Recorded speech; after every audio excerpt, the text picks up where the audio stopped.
Tonight, that urgent search for a former police chief, a convicted murderer, escaping from a high-security prison wearing a makeshift officer's uniform. Where they think he could be. Also just in, the other major escape, and tonight the new body camera just in tonight of two of the inmates who made that brazen escape. The hunt now for others at this hour. Tonight there is news on COVID vaccines here in the U.S. Health Secretary RFK Jr. now bypassing the CDC, changing the guidance on COVID vaccines when it comes to pregnant women and healthy children. Kennedy's decision tonight blindsiding many medical experts. Also the news just in tonight, President Trump now pardoning two reality TV stars of fraud and tax evasion convictions. Many will remember them from TV. Tonight, the arrest, a second suspect accused of kidnapping and torturing a cryptocurrency investor for weeks. And the new video coming in tonight of the first arrest. Tonight, what the suspects are accused of doing to that investor as they tried to get his Bitcoin password and how he broke free. The explosive testimony today in the Sean Diddy Combs trial. His former personal assistant testifying Combs showed up at her apartment with a gun, and who she testified he said he was going to kill.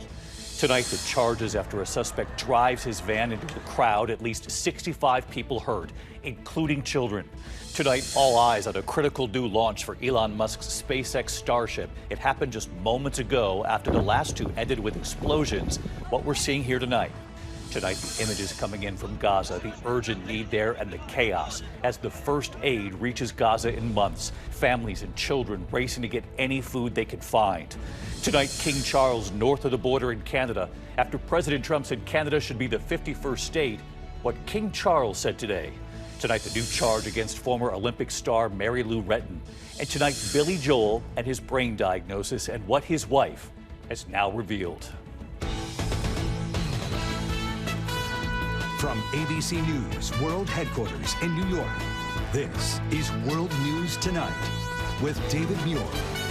Good evening. It is great to be back with all of you at home after the Memorial Day holiday. We do begin tonight with this urgent search for a former police chief, a convicted murderer known as the Devil of the Ozarks, who escaped from a high-security prison in a makeshift uniform. He was serving a decades-long sentence for murder and rape in Arkansas. Grant Hardin slipped through a controlled gate in broad daylight. We're learning that law enforcement uniform he put together himself. Tonight, officials circulating this wanted poster of the 56-year-old former police chief. Residents have been told to be on high alert and to lock their doors. Authorities are closing roads, setting up checkpoints, and searching the densely wooded area. And tonight, we've learned the search area is now widening. And what officials are now saying about where he could be. ABC's Faith Abube leading us off tonight. She's in Calico Rock, Arkansas for us.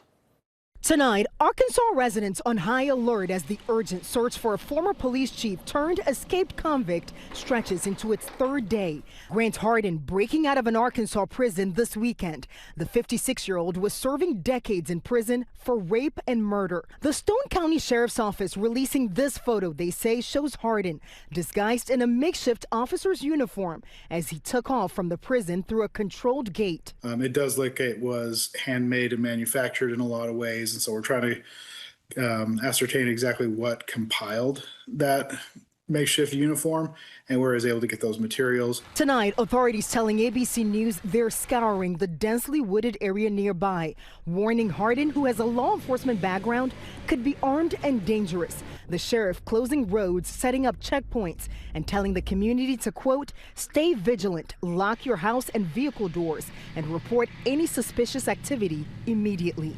Hardin, known locally as the Devil of the Ozarks, has been the subject of criminal docuseries. Police detectives who previously worked alongside him, shocked and devastated. There's evil in this world that will take advantage of an opportunity if they get it. And then here he was, 20 years later, sitting 5 feet away from me, and I had no idea. The urgent manhunt for the former police chief comes at the same time as authorities are still looking for 2 of the 10 inmates who escaped in a separate brazen jailbreak in New Orleans. Everybody move to the right side of the car. Authorities releasing this new body camera video of 2 of their most recent arrests, now captured and back behind bars. Back in Arkansas, the manhunt intensifying tonight as residents remain on edge.